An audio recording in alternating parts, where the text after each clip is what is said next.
రాష్ట్రంలో 145 సీట్లకు పైన కూటమి గెలుస్తుంది అని నల్లమిల్లి రామకృష్ణారెడ్డి అన్నారు. అనపర్తిలో ఆయన మాట్లాడుతూ రాష్ట్రంలో కూటమి, కేంద్రంలో బీజేపీ విజయం ఖాయమన్నారు. రాజకీయ విశ్లేషకులతో పాటు సామాన్యులు కూడా ఇదే మాట అంటున్నారని అన్నారు. దీంతో వైసీపీ నేతలు నైరాశ్యంలో పడ్డారు అని, మాచర్లలో పిన్నెల్లి తీరేయడానికి నిదర్శనమని అన్నారు. అనపర్తి నియోజకవర్గం గొల్లమామిడాడలో ఓ బాలికతో ఓటు వేయించారు అని ఇప్పటికే ఫిర్యాదు చేశామన్నారు. మే 13వ తారీఖున ఆంధ్రప్రదేశ్ రాష్ట్రంలో పోలింగ్ ప్రక్రియ పూర్తయింది. జూన్ 4వ తారీఖున ఓట్ల లెక్కింపు కోసం సర్వసన్నద్ధం నేపథ్యంలో ఆంధ్రప్రదేశ్ రాష్ట్రంలో కూటమి తప్పనిసరిగా విజయం సాధిస్తుందనే అంచనాలు సామాన్య ప్రజానీకం కూడా మాట్లాడుకుంటూ ఉన్నారు.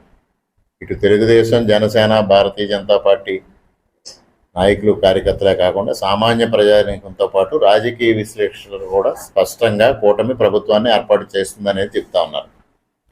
అదేవిధంగా కేంద్రంలో నరేంద్ర మోడీ గారు మూడవసారి ప్రధానమంత్రిగా బాధ్యతలు చేపట్టబోతా ఉన్నారనేది కూడా స్పష్టంగా చెప్తా ఉన్నారు.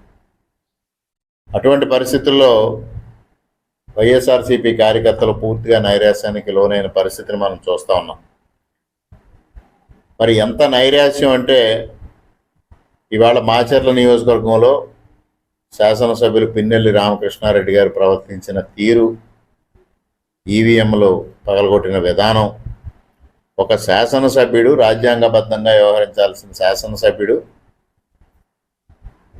ఎన్నికల ప్రక్రియలో భాగంగా పోలింగ్ జరుగుతూ ఉన్న నేపథ్యంలో ఈవీఎంలు పగలగొట్టడం, పోలీసులు ఇంతవరకు ఎలక్షన్ కమిషను సీరియస్ అయ్యే వరకు దానిపైన చర్యలు తీసుకోకపోవడం ఈ రాష్ట్రంలో ఉన్న శాంతి భద్రతలకు అద్దం పడతా ఉన్నాయి.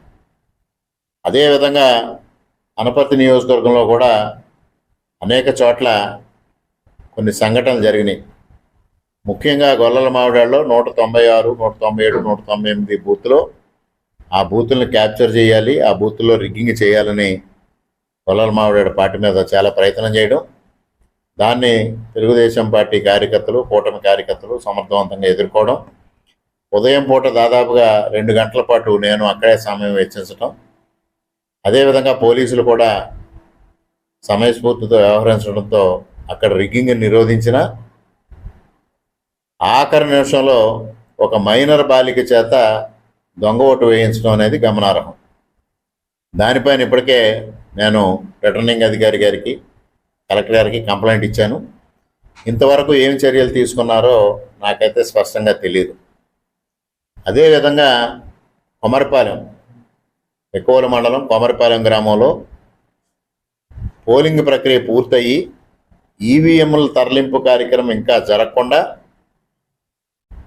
పోలింగ్ బూతులు ఎదురుగా ఎన్నికల నియమావళిని ఉల్లంఘించి అక్కడ బర్త్డే పార్టీలు, సెలబ్రేషన్స్ రాత్రి 9 గంటలకు చేసుకోవడం జరిగింది. ఎవరైతే కొవ్వూరు సత్యనారాయణ రెడ్డి అనే ఒక వ్యక్తి ఆ గ్రామంలో ఉన్నారో ఆ వ్యక్తి ఆధ్వర్యంలో అక్కడ బర్త్డే సెలబ్రేషన్స్ చేశారు. అంటే పోలింగ్ బూత్కి దాదాపుగా 100 మీటర్ల దూరంలో ఎవరూ ఉండకూడదు అని, అదేవిధంగా 144 సెక్షన్ అమల్లో ఉన్న పరిస్థితుల్లో